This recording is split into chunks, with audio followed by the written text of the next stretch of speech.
friends, Romans, countrymen, lend me your ear. You're listening to Oh Brother, When Art Thou? And now here's your host, Neil White.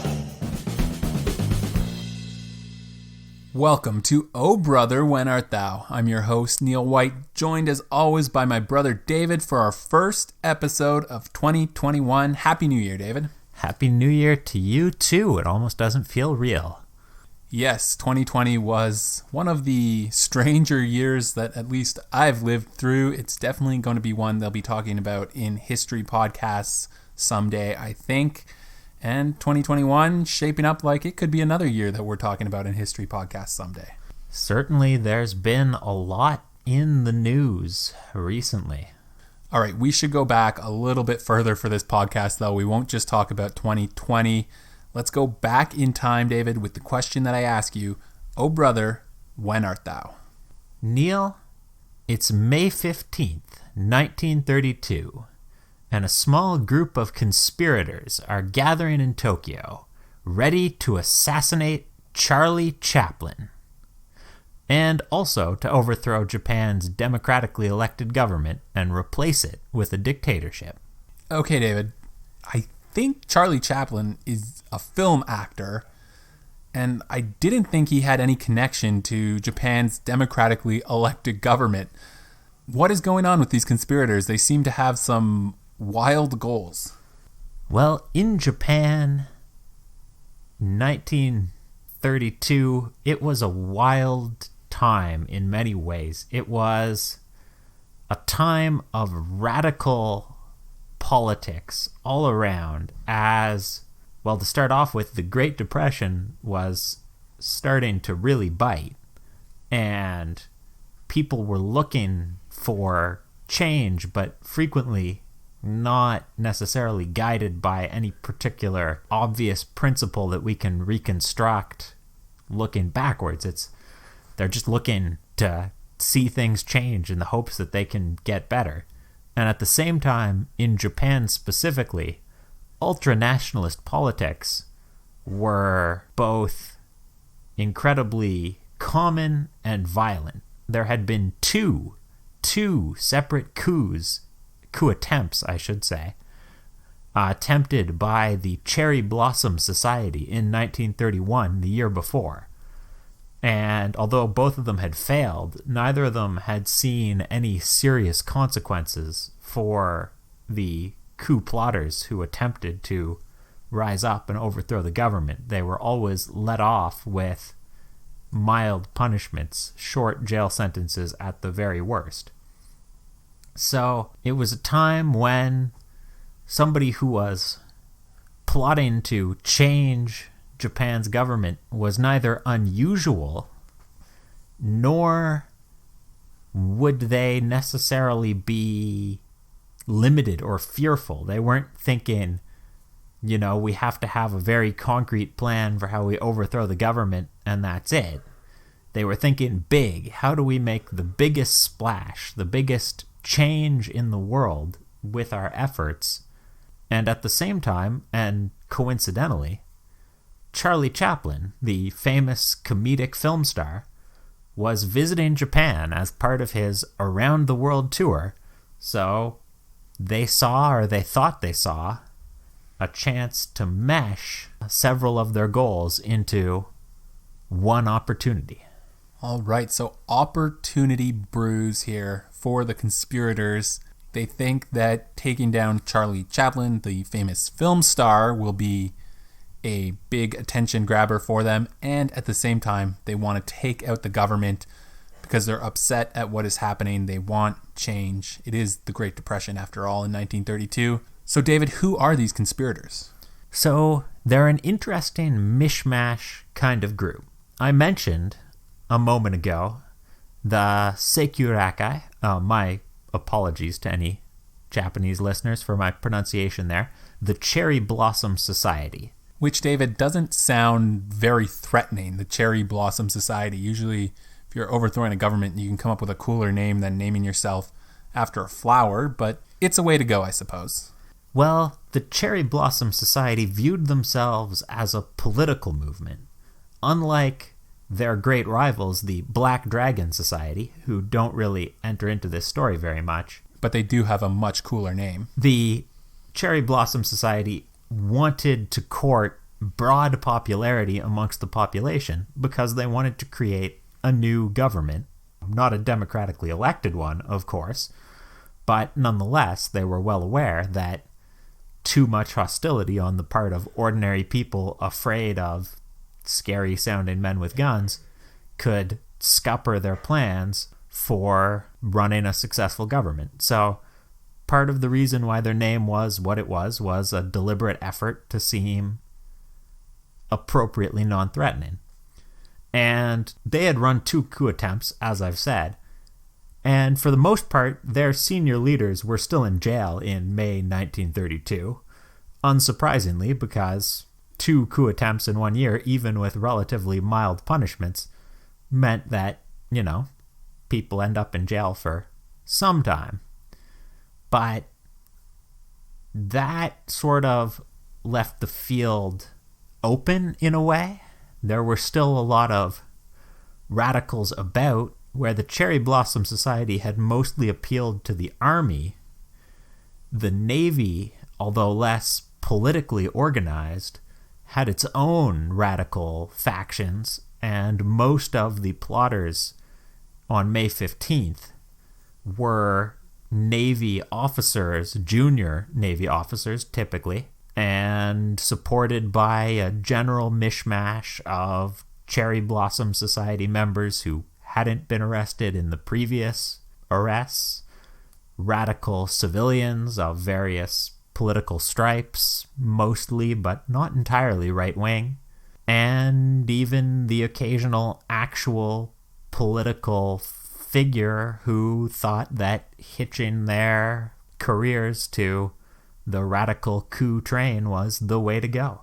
All right, David, so we have a group who want to overthrow the government. There's some Navy, some Army, some civilians, some politicians. Bit of a mismatch, but there is a group in place. Do they have a plan, David? Well, the long answer is they have too many plans. Most of them completely not feasible. There are various people promising different things that are going to go down. They agree on May 15th as the date. Most of the plans that they agree on, most of the conspirators don't actually go ahead when it comes to actually attempting violence. A bunch of people who were willing to talk big don't actually show up on the day. But there's one group of 11 Navy officers, all of them extremely junior, with no particular leadership backing them up, who do actually get together, and they are amongst those who were plotting to assassinate Charlie Chaplin. But that's not the entirety of their plan. Their secondary plan, their primary objective, is to assassinate the Prime Minister of Japan. All right, David, so they have 2 very high-profile targets here, the Prime Minister and Charlie Chaplin. How do they plan to go about this on May 15th? Well, and this may sound extraordinary, but they're well aware that neither of their 2 targets, and they actually have more than just 2 targets. They also have plans to assassinate the finance minister. They have plans to potentially hunt other government officials, although most of those plans rely on other conspirators rising up and attacking at the same time, which won't end up happening. But none of their targets have any particularly heavy security, even though you would think, with all the political violence and coup attempts and assassinations going around Japan in the early 1930s, that security for political figures would be a particularly important objective. That's not how the Japanese security services tend to view things. The Army and the Navy are both focused on the war in Manchuria, which has just started at this point, and hasn't really spilled over into a general war with China, but certainly theoretically could. And that means that Army and Navy protection is not generally available for the Prime Minister or anyone else. And the police view themselves as detectives, as charged with finding out who committed crimes, not preventing crimes by guarding public figures.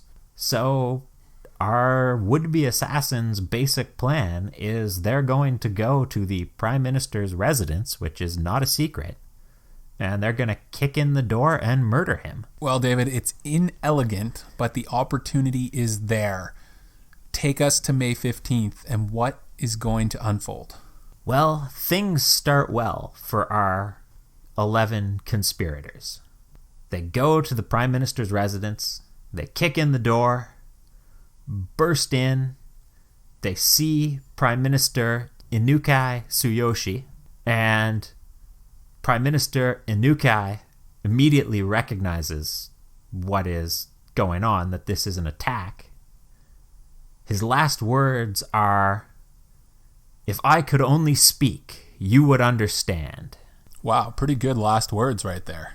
Reports state that the 11 respond shouting, "Dialogue is useless," one of their political slogans favoring violence over dialogue, before they kill him. That's never a good sign for a democracy, David, when their slogan is "dialogue is useless." I would say that murdering the Prime Minister is probably a worse sign for the democracy. Yeah, it's going downhill for sure. And then our conspirators turn to try and get into contact with the other groups they expect to be rising up across Tokyo at this moment. And they find out that there basically are none. There's been a couple of arrests of scattered reports of madmen, etc., but there's no large-scale uprising. So our conspirators leave, pack themselves all into a couple of cars, and head out onto the streets of Tokyo, still hoping to inspire a general uprising. They throw some hand grenades at the finance minister's house. They don't actually hurt anyone. Then they try and cut an electricity transmission substation. Not clear what they thought that was going to do. After that, they try and figure out where Charlie Chaplin is. They thought he would be staying with the Prime Minister, but although he was actually staying at the Prime Minister's house, he had been out at the time they'd burst in, and after word got out that the Prime Minister had been assassinated, Mr. Chaplin decided not to return there, unsurprisingly. So they can't figure out where he is, and then they eventually realize that this is going nowhere. And in an exceptional decision, all 11 of them call a taxi company and hire taxis to take them to the nearest police station so that they can surrender. David, that is quite the spree, quite the eventful day for these 11 conspirators. They managed to kill the Prime Minister and then go on this general spree across the city of Tokyo, and then at the end of the day turn themselves in to the police. What does the rest of Tokyo think of this? Well, in the near term, responses are pretty muted, mostly because it takes a while before anybody hears about these guys. You have to understand, one of the other groups of conspirators who didn't show up were supposed to seize the radio stations and read out their bold manifesto about how they're going to change governments and make things better for Japan and etc. But that didn't happen. So all that people were getting was scattered news reporting that the Prime Minister had been assassinated and weird things were happening across the city.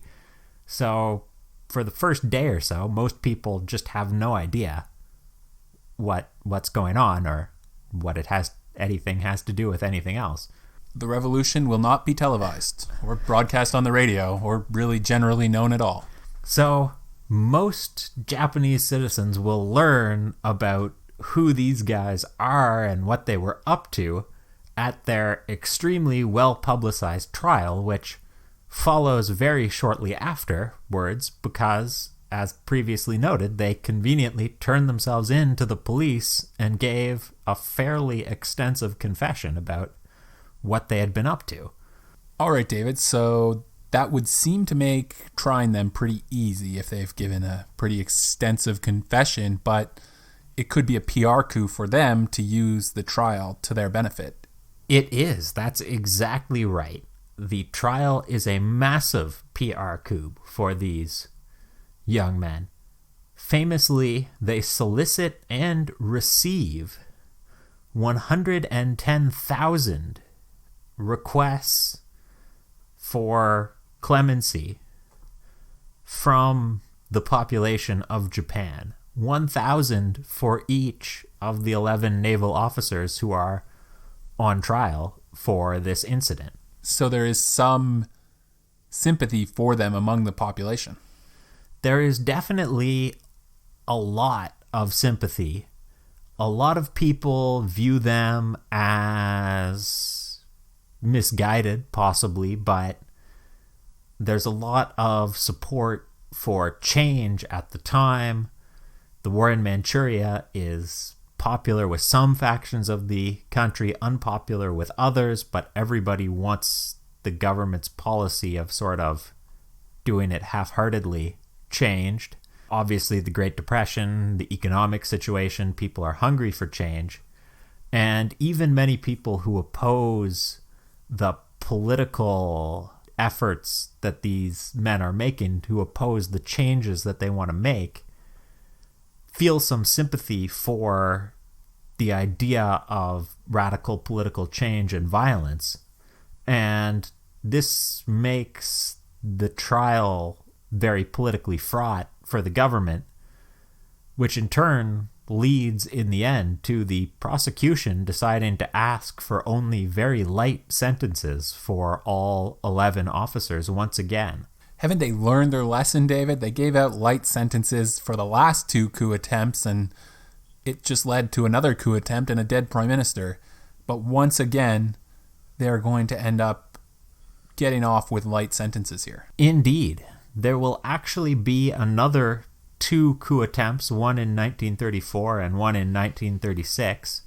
It's only in 1936 that the Japanese government hands down the death penalty for some of the coup plotters involved in that one.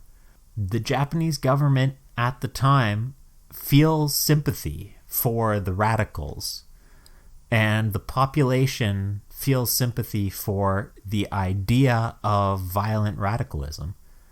And ultimately, that's one of the lessons of this incident, is if there are no consequences for the use of violent radicalism rather than collaborative politics, then people will choose the violent option if they feel that that is the better way to win. Well, David, I'm sure some people can come up with some modern parallels for that lesson, that there needs to be punishment for radical coup attempts, violent attempts to overthrow the government, or else it will lead to just more of them. What else is the fallout from this era of violence and attempts at overthrowing the government in Japan? Well, let's move back to the Charlie Chaplin thing just for a second. It sounds wacky to modern ears. They plan to kill a comedian just to get more attention for their coup attempt than, only murdering politicians. But it's also tied to the radical right-wing ultranationalist ideology that these plotters hold. Charlie Chaplin, of course, is English technically, but is most associated with America.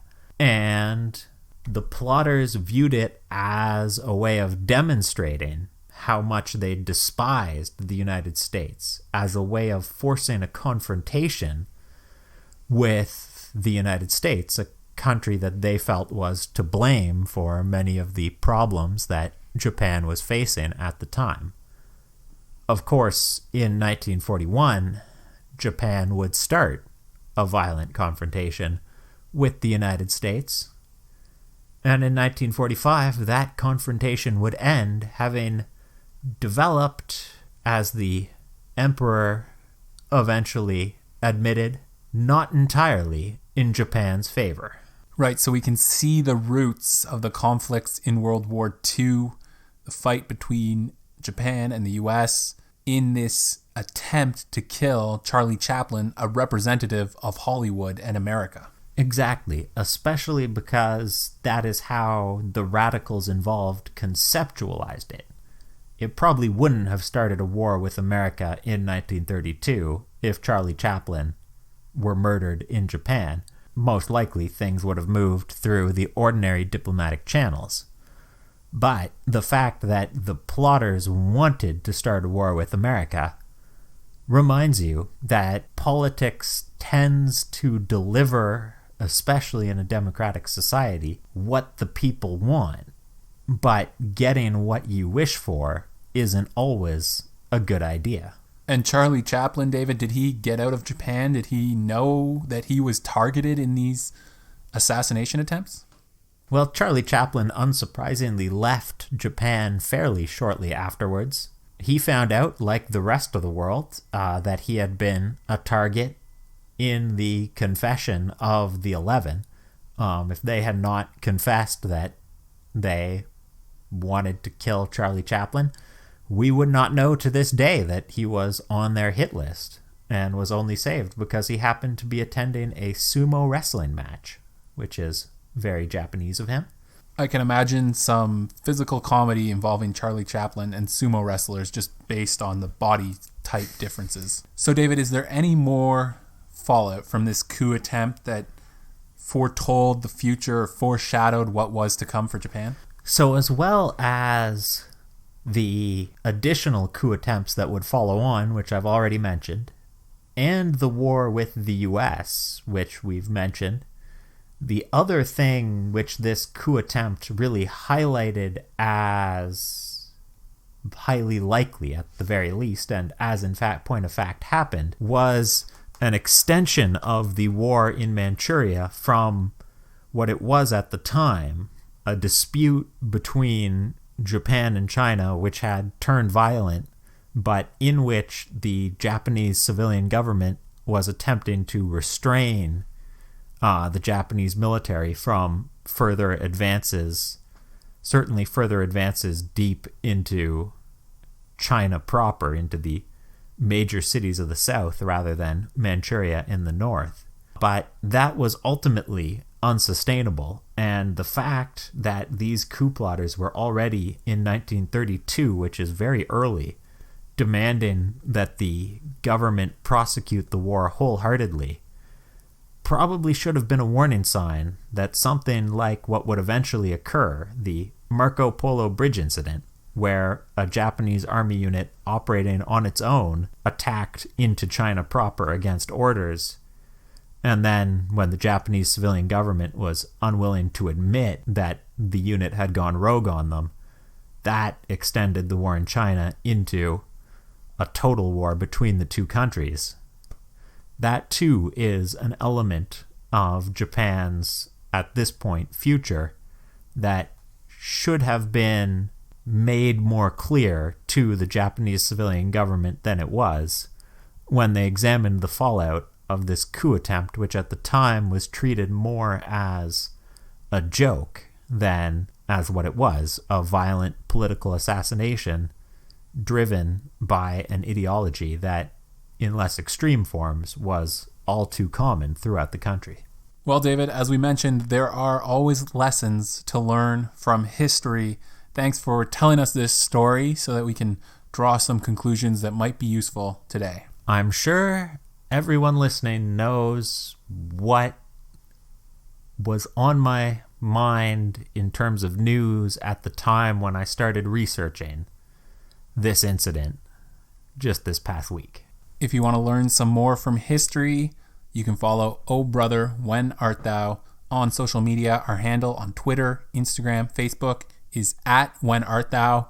I also want to point out on our Instagram page, we've added some highlights. So if you go to our profile @WhenArtThou or Instagram.com/WhenArtThou, then you can see just below our profile highlights of different types of history, and clicking on that will give you links to episodes that pertain to whatever part of history you're interested in. So that's a good way to get a quick and easy way to find episodes that are of interest to you. Check it out on Instagram at whenartthou. David, we always like to end with a quiz, something a little lighter.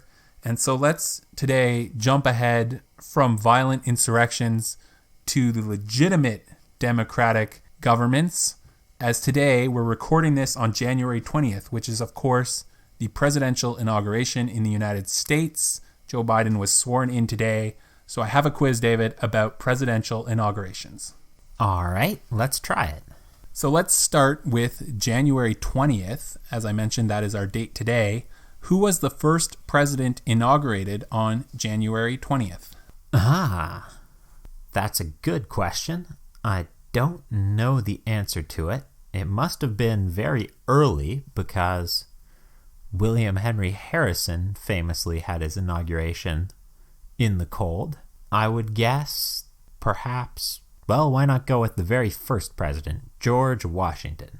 It's a good guess, David, and I like where your brain was thinking, but you've been led astray by William Henry Harrison, because it wasn't actually until Franklin Roosevelt in 1937 he became the first president inaugurated after the ratification of the 20th Amendment, which changed the inaugural date to January 20th. We know that President Biden is the oldest president at the time of his inauguration. Who was the youngest? The youngest president sworn in. Another tricky one. I'm going to guess John Fitzgerald Kennedy because, of course, he was famously young as a president. This was a tricky one, David. You are correct that John F. Kennedy was the youngest elected president at 43 years old when he was sworn in, but Teddy Roosevelt was actually 42 years old when he was sworn in following the death of President McKinley. So that was a trick question. This one's not a trick question. Who was the first president to have his inauguration broadcast on the radio? I wonder if it was Herbert Hoover. He would be around the right time for early radio. You are around the right time, David. It was Calvin Coolidge in 1925. Harry Truman would be the first president to have his inauguration broadcast on TV in 1949. Who was the first president inaugurated for a term limited by the Constitution? The first president inaugurated for a term that was limited by the Constitution. Of course, now presidents can only serve 2 terms, but prior to this president, they were able to serve longer. At least it wasn't limited by the Constitution. So Franklin Delano Roosevelt was the president who was part of what caused the movement to install term limits, but I'm not entirely certain about the sequence of events. Still, I'm going to guess his immediate successor, Harry Truman. You got it, David. Harry Truman in 1944 became the first president inaugurated after the passage of the 22nd Amendment, which codified the tradition that George Washington started when he stepped down after 2 terms in office in 1796. Of course, you mentioned that FDR was the one who broke the tradition and created the need for the 22nd Amendment. Last question for you, David. Following which president's inauguration was the first inaugural ball? The first inaugural ball.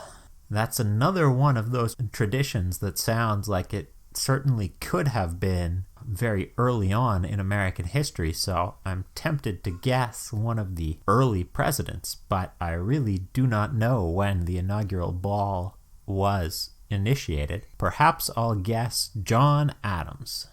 You are close, David. It was James Madison in 1809 who had the first inaugural ball, a fun part of the inauguration process. We hope everyone had some fun with the quiz. Thanks for playing, David. I always enjoy it, Neil.